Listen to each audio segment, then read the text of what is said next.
Subscribe to our YouTube channel and press the bell icon to get the latest updates.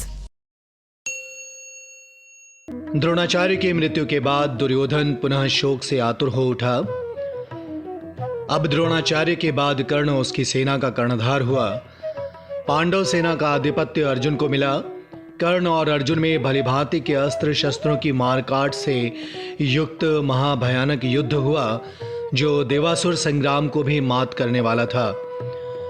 कर्ण और अर्जुन के संग्राम में कर्ण ने अपने बाणों से शत्रु पक्ष के बहुत से वीरों का संहार कर डाला। 17वें दिन से पहले तक कर्ण का युद्ध अर्जुन के अतिरिक्त सभी पांडवों से हुआ। उसने महाबली भीम सहित पांडवों को एक एक कर रण में परास्त किया, पर माता कुंती को दिए वचन के अनुसार उसने किसी भी पांडव की हत्या नहीं की। 17वें दिन युद्ध में अंततः वो घड़ी आ ही गई जब कर्ण और अर्जुन आमने सामने थे। इस शानदार संग्राम में दोनों ही बराबर थे। कर्ण को उसके गुरु परशुराम द्वारा विजय नामक धनुष भेंट किया गया था, जिसका प्रतिरूप स्वयं विश्वकर्मा ने बनाया था।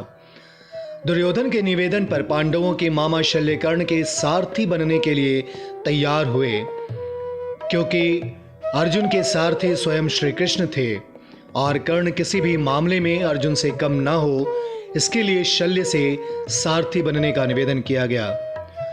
महाराज शल्य में वो सभी गुण थे जो एक योग्य सारथी में होने चाहिए। अर्जुन और कर्ण के मध्य हो रहे युद्ध की भी यह विशेषता थी। जब अर्जुन के बाण कर्ण के रथ पर लगते तो उसका रथ कई गज पीछे खिसक जाता, किंतु जब कर्ण के बाण अर्जुन के रथ पर लगते तो उसका रथ केवल कुछ बालिश्त भर ही खिसकता। इस पर कृष्ण ने कर्ण की प्रशंसा की। चकित होकर अर्जुन ने कर्ण की इस प्रशंसा का कारण पूछा, क्योंकि उसके बाण रथ को पीछे खिसकाने में अधिक प्रभावशाली थे। तब श्री कृष्ण ने कहा, कर्ण के रथ पर केवल कर्ण और शल्य का भार है, किंतु अर्जुन तुम्हारे रथ पर तो स्वयं तुम, मैं और वीर हनुमान भी विराजमान हैं। और तब भी कर्ण ने उनके रथ को कुछ बालिश्त पीछे खिसका दिया। युद्ध में कर्ण ने कई बार अर्जुन के धनुष की प्रत्यंचा काट दी, किंतु हर बार अर्जुन पलक झपकते ही धनुष पर प्रत्यंचा चढ़ा लेता। इसके लिए कर्ण अर्जुन की प्रशंसा करता है और शल्य से कहता है। अब वो समझा कि क्यों अर्जुन को सर्वश्रेष्ठ धनुर्धर कहा जाता है।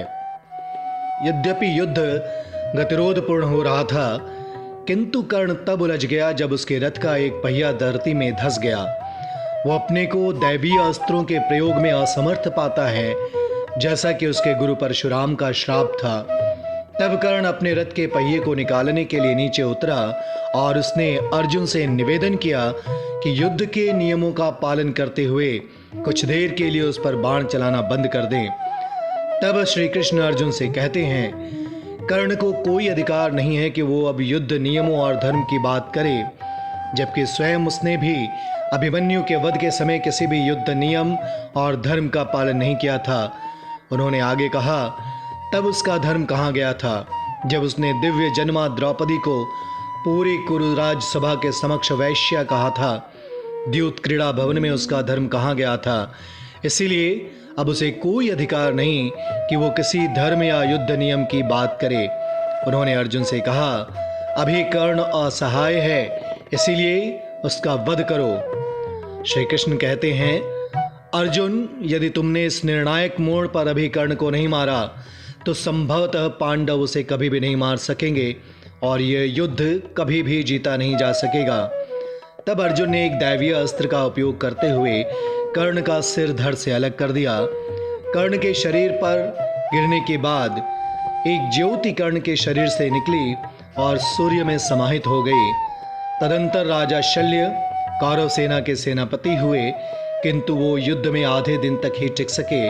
दोपहर होते होते युधिष्ठिर ने उन्हें मृत्यु लोक पहुंचा दिया। Subscribe to our YouTube channel and press the bell icon to get the latest updates.